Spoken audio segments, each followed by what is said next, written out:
हरियाणा की हर अपडेट के लिए बेल आइकन दबाएं और सब्सक्राइब करें STV हरियाणा न्यूज। और चलिए रुक कर लेते हैं हरियाणा की आवाज का। और हरियाणा की आवाज के जरिए हम लगातार किसानों के विषय को आपके सामने रख रहे हैं। दरअसल बीते कई दिन हो चुके हैं, किसान आंदोलन चल रहा है, धरना स्थल पर लगातार किसान डटे हुए हैं, संगठन नेता सरकार के साथ बातचीत कर रहे हैं, लेकिन इस अलग अलग दौर की हुई बातचीत में अभी तक निष्कर्ष तो कोई निकला नहीं। बहुत सारी जो अभी तक त्रुटियां रही हैं, जो कमियां रही हैं, उसको सुधारने के लिए बात की जा रही है। संशोधनों के जरिए अभी इससे पहले तक आपत्तियां इन कानूनों के अंदर क्या दर्ज की गई उसको भी साझा किया गया, ड्राफ्ट के तौर पर, लिखित तौर पर सरकार ने लिया। और अब उन जो आपत्तियां किसान संगठन नेताओं के द्वारा दर्ज की गई थी उसको संशोधन करने के बाद एक प्रस्ताव लिखित तौर पर दे दिया गया है। लेकिन अब इस पर सहमति किसान संगठन नेताओं के बीच में बन नहीं पा रही है और इसको लेकर के नाराजगी है। और किसान संगठन नेताओं का सिर्फ एक ही मत है कि 3 कृषि कानूनों को वापस लिया जाए। संशोधन प्रस्ताव से बात यहां पर बनती हुई नजर नहीं आ रही है। किसानों ने संशोधन प्रस्ताव को खारिज कर दिया है और कृषि कानूनों को रद्द करने पर किसान अड़े हुए हैं। संशोधन नहीं, जो कानून बने हुए हैं किसानों को लेकर के, वो सरकार सीधे सीधे वापस ले। और जो किसान हैं वो लगातार यही मांग कर रहे हैं। सरकार जिद पर है तो हम भी जिद पर हैं, किसान ये कहते हैं। केंद्र सरकार ने किसानों को एक प्रस्ताव भेजा है जिसका जिक्र हम बार बार कर रहे हैं। और ऐसे में सवाल कई हैं। सवाल ये कि आखिर अब किसानों की अगली रणनीति क्या होगी। सरकार की तरफ से जो पेशकश थी उसको ठुकरा दिया गया एक बार फिर से, तो क्या अब अगली रणनीति किसान नेताओं की तरफ से अब आगे अपनाई जाएगी। किसानों की जिद के आगे एक बार फिर से सरकार को झुकना पड़ा है। क्या आपको लगता है ऐसा हुआ है? क्या जिद के चलते ही यह समाधान नहीं निकल पा रहा है? इसके पीछे कारण क्या है?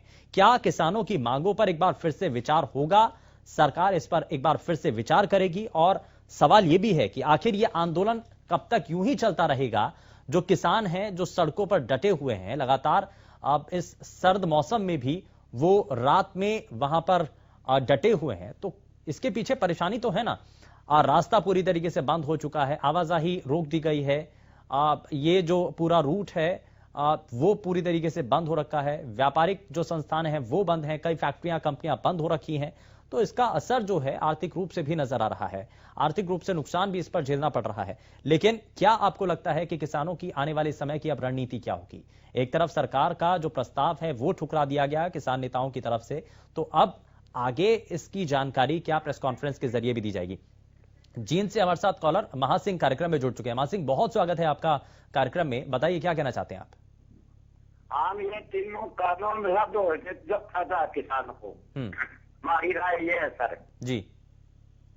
हाँ जी, थैंक यू सर। चलिए, बहुत शुक्रिया महासिंह, आप हमारे साथ कार्यक्रम में जुड़े। और महासिंह का कहना है कि 3 कृषि कानून रद्द होने चाहिए और यही किसान ये मांग कर रहे हैं। लेकिन आगे की रणनीति क्या होगी? हालांकि इस बात पर अडिग है किसान। हालांकि सरकार ने आगे बढ़ते हुए सरकार के द्वारा किसानों से जब बातचीत के जरिए समाधान निकालने की कोशिश की जा रही है, तो उसमें बहुत हद तक फ्लेक्सिबिलिटी भी रखी गई है। संशोधन किए जाने की जो बात है उसको स्वीकारा भी गया। और जो आपत्तियां इससे पहले तक किसान नेताओं के द्वारा दर्ज की गई थी, जिसमें यह बताया गया था कि आखिर कौन कौन सी ऐसी चीजें हैं जिसमें बहुत सारी चीजों को साझा किया गया था, इसको लेकर के आप हमें बता सकते हैं। सुरेंद्र अगले कॉलर हमारे साथ कार्यक्रम में जुड़ चुके हैं। बहुत स्वागत है आपका कार्यक्रम में, बताइए क्या कहना चाहते हैं सुरेंद्र? शुभेंदु जी, आमीन को, मोदी जी को और अमित शाह को और खट्टर जी को नू कहना चाहते हैं, एक रात को पानी लगा के दिखा दे, इनको किसानी का पता लग जाएगा। इनको नू पता लग जाएगा बच्चे कितनी उस दर्द में और तकलीफ में रहते हैं किसान के। छोटे छोटे बच्चे वहां जाए, इनको शर्म नहीं आती किसी को भी। इनको तो राजनीति, एशिया में राजनीति करनी, इनका मजा है और कुछ नहीं बनाना है। ठीक है, बहुत शुक्रिया सुरेंद्र, आप हमारे साथ कार्यक्रम में जुड़े। अगले कॉलर रामकरण हमारे साथ कार्यक्रम में जुड़ चुके हैं गोहाना से। बहुत स्वागत है रामकरण जी आपका कार्यक्रम में, बताइए क्या कहना चाहते हैं? नमस्कार जी। नमस्कार जी।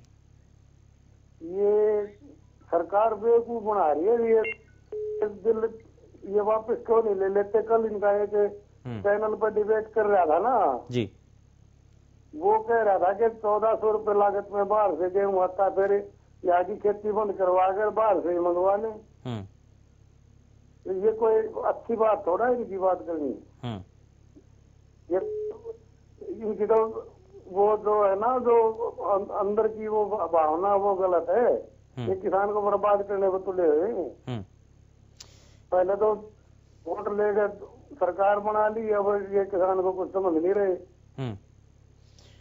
ठीक है, बहुत शुक्रिया रामकरण जी, आप हमारे साथ कार्यक्रम में जुड़े और इसी तरीके से आप भी हमारे इस मंच के साथ जुड़कर अपनी बातों को साझा कर सकते हैं। लगातार टीवी स्क्रीन पर नंबर फ्लैश हो रहे हैं और फोन लाइन्स खुल चुकी हैं, आप बता सकते हैं अपनी बातों को। अमित हमारे साथ कॉलर कार्यक्रम में है, बहुत स्वागत है अमित, बताइए। जल्दी सरकार को किसानों की मांग माननी चाहिए। इतने सर्द मौसम में बुजुर्ग व्यक्ति सड़कों पे बैठे हुए हैं तो बहुत गलत बात कर रही है सरकार। लोगों ने सरकार को बनाया, आज लोगों की बात नहीं मान रहे हैं ये। जी चलिए, बीजेपी को बनाया था कि एक दिन हम इस तरह सड़कों के ऊपर आएंगे, अन्नदाता इस तरह परेशान होगा। ठीक है, बहुत शुक्रिया अमित, आप हमारे साथ कार्यक्रम में जुड़े। तो अब आगे किसानों की अगली रणनीति क्या होगी, ये एक बड़ा सवाल बना हुआ है और क्या इसको लेकर के अगला कदम होगा। और वहीं आपको बता दें कि किसानों की जो जिद है उसके आगे एक बार फिर से क्या सरकार जो झुकी है, क्या आगे भी बातचीत के जरिए समाधान निकलने की उम्मीद आपको लगती है? आप इस पर क्या कहना चाहते हैं? क्या जो संशोधन का प्रस्ताव किसान संगठन नेताओं को भेजा गया है, क्या उसको स्वीकार किया जाना चाहिए या नहीं? आप इस पर क्या कहना चाहते हैं? हालांकि फैसला किसान संगठन नेताओं के द्वारा लिया गया है, लेकिन आप इस पर क्या कहते हैं?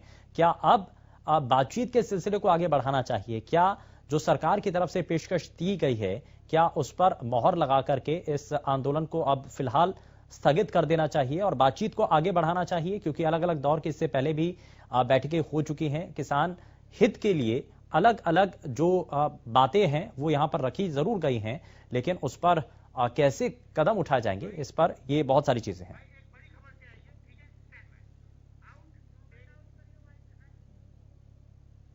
आंदोलन को लेकर के बात कर रहे हैं और जब संशोधन की बात की जा रही है और ये कहा जा रहा है कि बीच का रास्ता कैसे निकाला जाए, तो क्या उसको लेकर के आप देख रहे हैं? राम इस बीच हमारे साथ कॉलर कार्यक्रम में है, बहुत स्वागत है राम आपका कार्यक्रम में, बताइए क्या कहना चाहते हैं? शुभेंदु जी नमस्कार। नमस्कार जी, बताइए।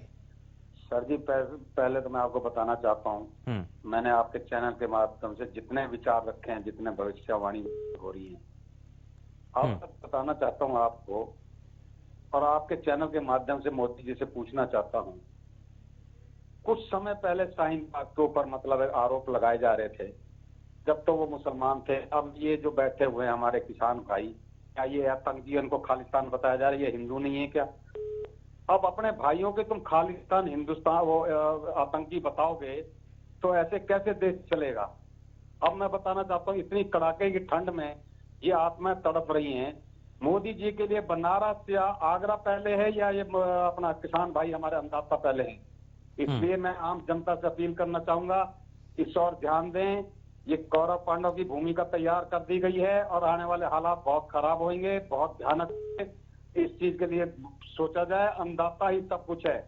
ये उद्योगपतियों के हाथ में सारे देश को सौंपने जा रहे हैं और अब ये एकदम वो काले जो अंग्रेज थे, भूरे, वो भूरे अंग्रेज तो थे, लेकिन उनके कानून भी बहुत सख्त थे, सजा भी देते थे, लेकिन ये अपने स्वदेशी के नाम थे और ये कंपनियों को हाथों में सौंपकर इस देश के गरीबों को लूट के और विदेशों में भाग जाएंगे, जैसे पहले भाग चुके हैं। स्विस बैंक के अंदर जिसका खाता होता है, अगर वो खातेदार मर गया तो स्विस बैंक का पैसा हो जाता था। इसी तरह ये हमारे देश का पैसा लूट के विदेशों में जाके वो विदेशों के काम आएंगे, हमारे देश के काम नहीं आएगा। धन्यवाद। बहुत शुक्रिया राम, आप हमारे साथ कार्यक्रम में जुड़े और हर किसी की अपनी राय है, हर किसी के अपने विचार हैं और इसी तरीके से आप भी इस विषय पर क्या कहना चाहते हैं? बातचीत के जरिए क्या समाधान निकाला जा सकता है? यशपाल अगले कॉलर हमारे साथ कार्यक्रम में है, बहुत स्वागत है यशपाल आपका कार्यक्रम में, बताइए क्या कहना चाहते हैं? Sir Yashpal, district Jind, Haryana. बहुत स्वागत है। ये कहते हैं इस सरकार ने पहले ही मई में अडानी को सोनीपत और पानीपत की मंडी ठेका पर दी हुई है, पहले ही एडवांस। हम तो ये तीनों कानून कैंसिल करने में राजी। हाँ, ये तीनों कानून वापस होने चाहिए। मेरे पास 30 किसान बैठे हैं, सबकी राय ये है। ठीक है, हाँ जी, कानून वापस होने चाहिए तीनों। ठीक है, बहुत शुक्रिया यशपाल जी, आप हमारे साथ कार्यक्रम में जुड़े और आपने बाकायदा बताया कि आपके साथ और भी किसान हैं जिनकी सभी की यही राय है। चलिए खैर, लेकिन इसमें अलग अलग बातें हैं, अलग अलग विचार भी हैं और अलग अलग मत भी हैं। आंदोलन आखिर किसानों का क्या ऐसे ही चलता रहेगा? समाधान आखिर कैसे निकलेगा? और सरकार बातचीत तो कर रही है, किसान संगठन नेता भी ये चाहते हैं कि हल निकले, तो कैसे हल निकलेगा और बीच का रास्ता जब निकालने की बार बार कोशिश हो रही है तो आखिर विफल क्यों हो रहे हैं? क्या इसके आगे की रणनीति किसान संगठन नेताओं के पास है? अगला कदम इसके बाद क्या होगा, क्योंकि इस पेशकश को किसान संगठन नेताओं ने ठुकरा दिया है? क्या आगे अब बातचीत अब हो पाएगी? क्या संगठन नेता, क्योंकि इससे पहले तक ये बयान भी आ रहे थे